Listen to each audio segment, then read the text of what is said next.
PTM हो रही है बहुत टाइम के बाद, और किस टाइम पे हो रही है, मतलब ऑलमोस्ट फाइनल एग्जाम्स आने ही वाले हैं और उससे जस्ट पहले पीटीएम हो रही है। तो समझ नहीं आ रहा है कि क्या होगा पीटीएम में। पुराने पीटी के मार्क्स दिखेंगे नहीं दिखेंगे, मिलेंगे नहीं मिलेंगे, क्या होने वाला है, मैम क्या बोलेंगी। मतलब एकदम सडन नोटिस आया कि कल रात को कि कल आपकी पीटीएम है, और मम्मी पापा इतने एक्साइटेड है ना, कह रहे हैं कि बहुत टाइम के बाद पीटीएम हो रही है। मैंने कहा इसमें एक्साइटमेंट क्या, पीटीएम मतलब पीटीएम में किसको एक्साइटमेंट होती है, हमें नहीं होगी, पेरेंट्स को पूरी एक्साइटमेंट होती है। आजा जिन्नी अब तो तेरी पीटीएम, कल से यही चल रहा है, कल से। अभी देखते हैं ध्वनि मैडम क्या कर रही हैं, आ जाओ। ओ भाई साहब, फ्रेंड्स ध्वनि एक हफ्ता हो गया वो क्रोशे में ही लगी हुई है। अम्मा आई थी अब एक हफ्ते पहले घर पे, तो उन्होंने ना ध्वनि को क्रोशे सिखा दिया, और देखो तब से ये लेके बैठी हुई है। डबल कलर क्रोशे कर रही हूँ। मतलब बना भी अच्छा रही है, पर ध्वनि की जो मुझे एक गलती लगती है ना, वो ये लगती है कि वो ना बहुत ज्यादा चीजें बनाने में लगी रहती है, उसमें फिनिशिंग नहीं देती है। ये बात मैंने ध्वनि को बताई है। अब जैसे देखो इसमें ना, खैर इसको क्या बताऊं, आज तो मेरी क्लास लगेगी, पीटीएम तो मेरी है। अरे चल ले मेरी पीटीएम में, खड़ी हो। हाँ हाँ चलते हैं। मम्मी पापा को देखते हैं ऊपर क्या कर रहे हैं, आ जाओ। Yes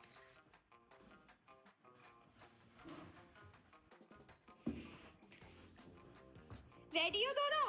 ready? हाँ बेटा, तेरी पीटीएम के अंदर मैं इतना जबरदस्त रेडी हूँ। मैंने पता तुझे लिस्ट बना रखी है अपने मोबाइल पे कि क्या क्या कंप्लेंट करनी है। कंप्लेंट करने तो जितनी तेरी कंप्लेंट जाएगी पापा बोल पाएंगे वहाँ पे, बता दे तेरी कंप्लेंट। मुझे बोलने में क्या दिक्कत है? कंप्लेंट वगैरह छोड़ो, आज मम्मी के ना क्लासेस देखो। यस, मेरे ग्लासेस देख लो, मेरे पता नहीं वो वाले दिख नहीं रहे थे। नहीं, मैंने बनवाए हुए थे, मैंने पहने नहीं है कभी, बट मेरे दूसरे वाले दिख ही नहीं रहे, पता नहीं कहाँ रख दिए अरे किसने। ये सब छोड़ो, जिन्हें तू इला होता, तेरे को क्या एक्सपेक्टेड है कि मैं तेरी कितनी कंप्लेंट्स करूंगा?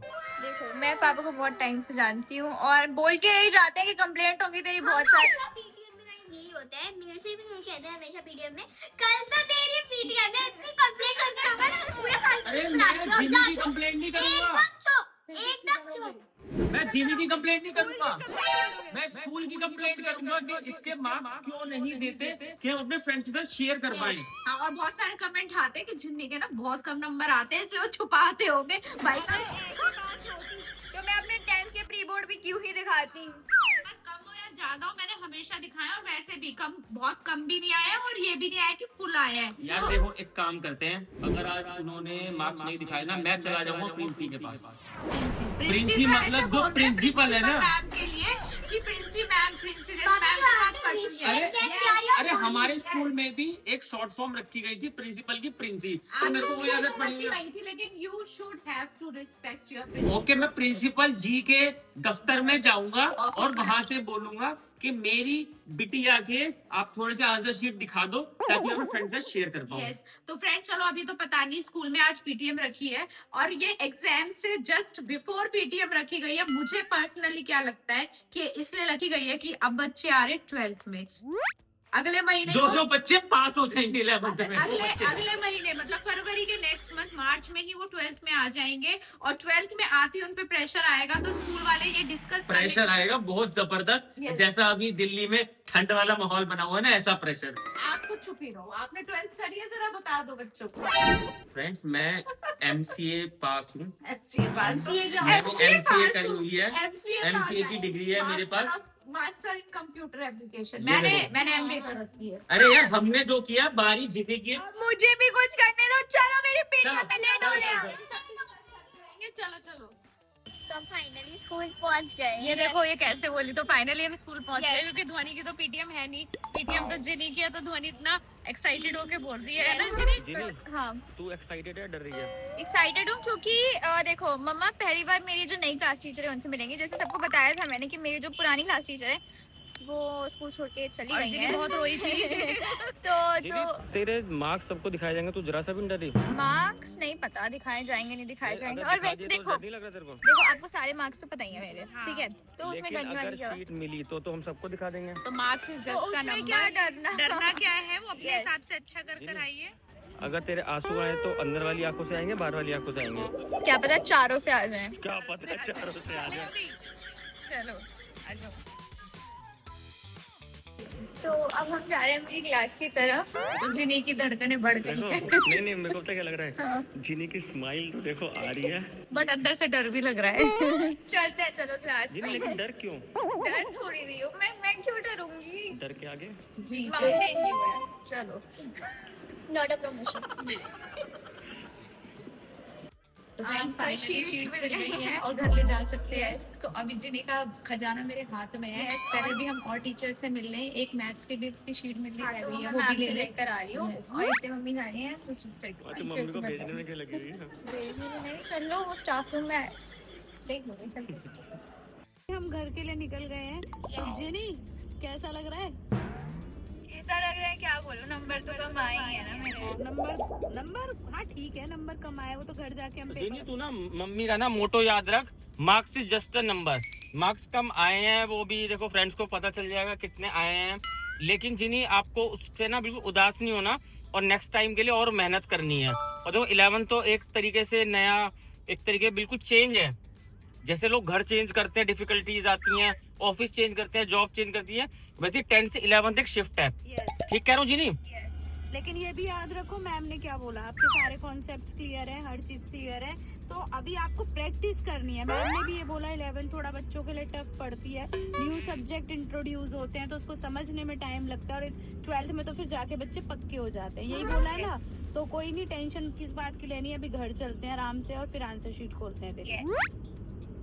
हम घर आ गए हैं और जिन्नी की सारी शीट्स है मेरे हाथ में। तो जिन्नी जी रिवील किए जाए तेरे मार्क्स। अरे बड़े कमेंट आ रहे थे, जिन्नी दिखा दे तू कि आंटी तो छुपाती है, मार्क्स अच्छे नंबर आते हैं तो ही बताती है, गंदे आते हैं तो नहीं बताती है। कोई बात नहीं, तो ये बता दो पहले, अच्छे हैं, गंदे हैं, ठीक ठाक है, क्या है? देखो ना तो बहुत अच्छे हैं कि मैं कह दूं नंबर 1 है, ना बहुत ही गंदे हैं कि कह दूं कि बिल्कुल 0 है। मीडियम से है, जो अभी जिस सिचुएशन में ओके जो पापा ने पूछा ओके ओके ओके है, जिस सिचुएशन में भी बच्चे हैं। जैसे ट्रक के पीछे लिखा होता है हॉर्न ऑफ के प्लीज। यस हाँ। क्योंकि एक्चुअल में मैम ने बोला था कि जो इनके स्कूल का लेवल है, जो एग्जाम का लेवल है, वो ये वाला नहीं है, ना ये वाला है, ना ये वाला है, ना ये वाला है, वो ये वाला लेवल है, ये वाला लेवल है। बहुत हाई लेवल का वो पेपर बनाते हैं, तो मार्क्स बच्चों के कम आ ही रहे हैं। तो don't worry, don't take tension, जो मैम ने बोला है। और सबसे बड़ी बात, किसी टीचर ने जिनी की कोई कंप्लेंट नहीं दी, कोई भी कंप्लेंट नहीं दी। इनफैक्ट ये का स्माइलिंग वाला। यस क्योंकि मतलब प्राउड फील होता है जब आप पीटीएम में जाओ और बच्चों की कोई कंप्लेंट सुनने को ना मिले। सीरियसली मेरे पेरेंट्स तो जाते ही नहीं थे, क्योंकि पता है कंप्लेंट ही कंप्लेंट हाँ,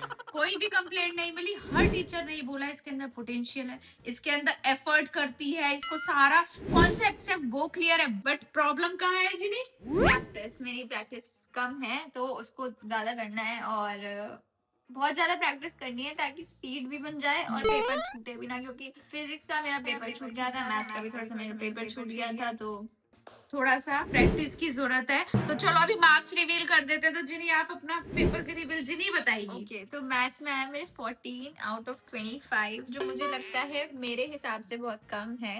ओके क्योंकि मैथ्स एक ऐसा सब्जेक्ट है, सबको पता है कि मैथ्स मुझसे हो जाता है, पता नहीं कैसे पर हो जाता है। तो उसमें मुझे लगता है कि कहीं ना कहीं मेरा पेपर छूट गया था, और कुछ चीजें जल्दबाजी में गलत लिखाई, मतलब पता होने के बावजूद गलत लिखाई, और प्रैक्टिस थोड़ी सी कम थी, तो उसको और ओवरकम करनी है चीजें। हाँ बट मैम ने यही बोला है, मैथ्स वाली मैम से भी मैं मिलकर आई थी, उन्होंने बोला था मुझे आपसे मिलना है, तो उन्होंने यही बोला कि क्लास में हर चीज का आंसर देती है, क्वेश्चन सबसे पहले निकाल देती है, तो थोड़ा सा और प्रैक्टिस करेगी। मुझे पता है सिलेबस बहुत ज्यादा था, मैम ने भी यही बोला। तो अब जो टाइम है, अब इस टाइम में सिर्फ आप प्रैक्टिस करो, ठीक है। और कौन सी बुक रिकमेंड की है मैम ने? मैम ने किया स्मार्ट माइंड। हाँ वो ऐसी बुक है फॉर मैथ्स। हाँ उसमें सारे कंसेप्चुअल क्वेश्चंस हैं, इसलिए। और जिनी के अब आते हैं इंग्लिश में। इंग्लिश में क्या है 17.5 और 25 में और से। ये जब मेरे को पता थे मेरे मार्क्स, तो मेरे थे 16। मैम ने 16.5 कब में करे और एक कब में जोड़ा, मुझे नहीं पता। हाँ, क्योंकि मैम ने चेक किया होगा, रीचेक हाँ किया होगा। मुझे लग रहा है, क्योंकि मैंने ना मैम से डाउट पूछा भी था, वो शायद हाँ इसी क्वेश्चन में पूछा था, क्योंकि इसमें ये 4 मार्क का था, 5 मार्क का क्वेश्चन था, इसमें मैम ने मुझे सिर्फ 2 दिए थे। तो मुझे लगा कि ये कैसे हो गया, तो अब इसलिए- 2.5 दे दिए मैम ने। हाँ। और यहाँ पे 3 नंबर दे रखे हैं, किस में दे रखे हैं, डिबेट में है। हाँ, ये भी मेरी मैम से बात हुई थी कि लिख कर सब आई है। ओए बेटा अभी तो टीचर्स देख नंबर काटेंगे ही काटेंगे, क्योंकि उन्हें पता है कि बच्चे ओवर कॉन्फिडेंस में आ जाते हैं। और पेपर अच्छा लिख कर आई है, देखो जो दिख ही रहा है इसका ना। बट कोई बात नहीं, जहाँ मैम ने जो बोला है, सबसे पहली बार स्कूल से जितने भी पेपर आते हैं, ये जितनी भी शीट्स आती हैं, उसको बिल्कुल नहीं छोड़ना है, वो करने ही करना है, क्योंकि क्वेश्चन की फ्रेमिंग वैसे ही होगी जो मैम ने अभी बोला है। ठीक है, तो ये वाला पेपर भी दोबारा करना जो मैम ने बोली है चीजें। तो अब यहाँ पे आते हैं जिनी के फिजिक्स। फिजिक्स में आए जिनी के 12 नंबर 25 में से। अब 25 में से नहीं लगाओगे, हम इसको 18 में से लगाएंगे। 18 17 का कर हाँ, कराएंगे। 18-17 का हाँ, ही लगाएंगे, 17 हाँ। क्योंकि मेरा पेपर बहुत मतलब उस टाइम तो मतलब क्लास में मेरी हालत ऐसे हो गई थी कि आता हुआ पेपर छूट गया। Yes. पहली बार हुआ मेरे साथ, वरना मेरी स्पीड बहुत अच्छी और देखो रहती है। कितना अच्छा पेपर लिख कर आई है। फर्स्ट पेज पे 5 नंबर मिले हुए हैं जिनी को, है ना। बाकी देखो सारा यहाँ पे 3 नंबर मिले हुए हैं। ये सब करेक्ट करा हुआ है मैम ने। ये 2 में गलत करा, ऑप्शनल में गलत है। बाकी देखो बहुत अच्छा पेपर जिनी ने लिखा हुआ है। यहाँ पे शायद आंसर में गड़बड़ हो गई है तेरी, है ना। तो जो भी है, लेकिन थोड़ा सा मैम ने यही बोला है कि प्रैक्टिस करोगे तो आपकी स्पीड भी बनकर आएगी। तो अब जो टाइम बचा हुआ है फाइनल एग्जाम के लिए, उसमें आपको सिर्फ प्रैक्टिस ही करनी है। तो अब आते हैं हम नेक्स्ट पेपर की तरफ मूव होते हैं। नेक्स्ट पेपर किसका है? बायो का। तो जिनी आप दिखाओगे बायो का? 16.5 आए हैं मेरे बायो में। यस। इसमें मुझे कहीं ना कहीं लगा कि मैंने कम लिखा था एज पर मैम। मतलब मैम को आंसर्स में ज्यादा एक्सपेक्टेड था एज पर आई रोट। जैसे ये देखो, यहाँ पे भी मैम ने ये करा हुआ है कि इसको क्यों एक्सप्लेन नहीं किया, एग्जाम्पल क्यों नहीं लिखे हैं। तो मतलब मुझे लगा कि ये वाला देखो, ये वाला मैं अपने हिसाब से बहुत अच्छे से ब्रेक डाउन करके आई थी एज पर 3 मार्कर का क्वेश्चन। पर मैम ने कहा और लिखना है और एलैबोरेट करना है, तो फिर कहीं ना कहीं मुझे लगा कि मैम जो एक्सपेक्ट कर रही थी, क्योंकि पहली बार हुआ है मतलब मैम ने जैसे नई टीचर आई है हमारी बायोलॉजी की, तो इसलिए मुझे उनका पैटर्न नहीं पता था। जैसे हमारी जो पुरानी वाली मैम थी, वो कहती थी कि आप स्पेसिफिक वर्ड्स होते हैं उनको इंक्लूड करना और शॉर्ट आंसर्स करना, क्योंकि बायोलॉजी मतलब जो उन्होंने बताया था कि शॉर्ट आंसर्स रखना ताकि एग्जामिनर को लगे कि आपको आता है, और मतलब बड़े बड़े पैराज नहीं लिखने हैं। तो अब मुझे पता लग गया है कि मैं कहाँ गलत हूँ, तो उसको थोड़ा सही करना है। हाँ, मतलब हर टीचर की चेकिंग Exactly. करने का तरीका अलग होता है। तो इन वाली टीचर ने ये बोला है कि थोड़ा बड़ा लिखो और थोड़ा इलाबोरेट करके लिखो, क्योंकि मैम कह रही है कि अभी आप नए हो, आपको लॉन्ग क्वेश्चंस लिखने नहीं आते हैं, तो उसकी प्रैक्टिस करनी है। मैम ने कहा कि 3, जैसे इंग्लिश में बोलते हैं कि चाहे 3 मार्कर हो चाहे 2 मार्कर हो, लिखना आपको वो 6 मार्कर के अकॉर्डिंग ही है। तो हाँ, तो वो ये कोई बात नहीं, जो जहाँ यही तो होती है, यही प्रैक्टिस होती है। और इसीलिए ही बार बार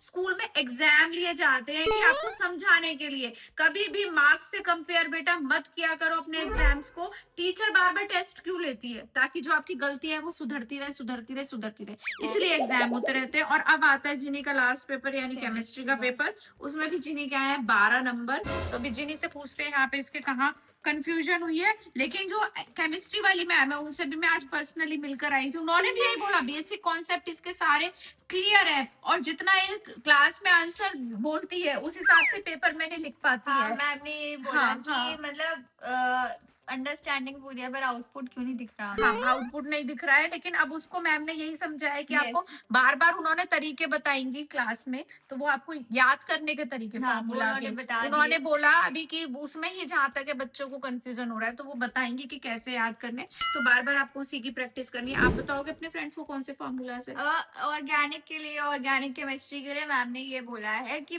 बहुत सारे रिएक्शंस है, अनलिमिटेड रिएक्शंस है उसमें, एनसीईआरटी में भी। तो मैम ने बोला है कि उसकी टेबल के फॉर्मेट में उसको करो कि सबसे पहले मान लो एल्केन्स है, तो एल्केन्स की प्रिपरेशन किस किस तरीके से हो सकती है वैसे करो। और सबसे पहले मैम ने बोला है कि सबसे ज्यादा इंपॉर्टेंट है बेंजीन, तो बेंजीन पे ज्यादा फोकस करो। बेंजीन की 5 फ्लो चार्ट के वे में उसको करो, कि फ्लो चार्ट बना लिया कि नाइट्रेशन कर रहे हैं तो ये हो रहा है, हाइड्रोजनेशन कर रहे हैं तो ये हो रहा है। मतलब जो नॉन साइंस वाले बच्चे हैं वो सोच रहे होंगे मैं क्या क्या बोले जा रही हूँ तो इसको यहीं पे रोक देती हूँ मैं। तो फ्रेंड्स, अभी हमने रिवील कर दिया यहाँ पे जिनी के सारे पेपर के मार्क्स। मतलब अब कमेंट बहुत सारे आ रहे थे कि आंटी ने इस बार पेपर के मार्क्स नहीं दिखाए। और आज जो पीटीएम रखी गई, मुझे पता लगा इसीलिए रखी गई है, फाइनल एग्जाम से पहले कि पेरेंट्स को बुला के उनकी शीट दी जाए। बहुत अच्छा काम किया स्कूल वालों ने कि शीट दी, ताकि वो अपने कोचिंग वाले टीचर्स को भी शीट दिखा सके। तो फ्रेंड्स आप भी अपनी पूरी मेहनत करना, आप जिन्हें भी पूरी मेहनत करेगी, ध्वन तू करेगी नहीं हाँ, करेगी? कह रही है, मैं भी करूंगी। तो जिन्हें भी पूरी मेहनत करेगी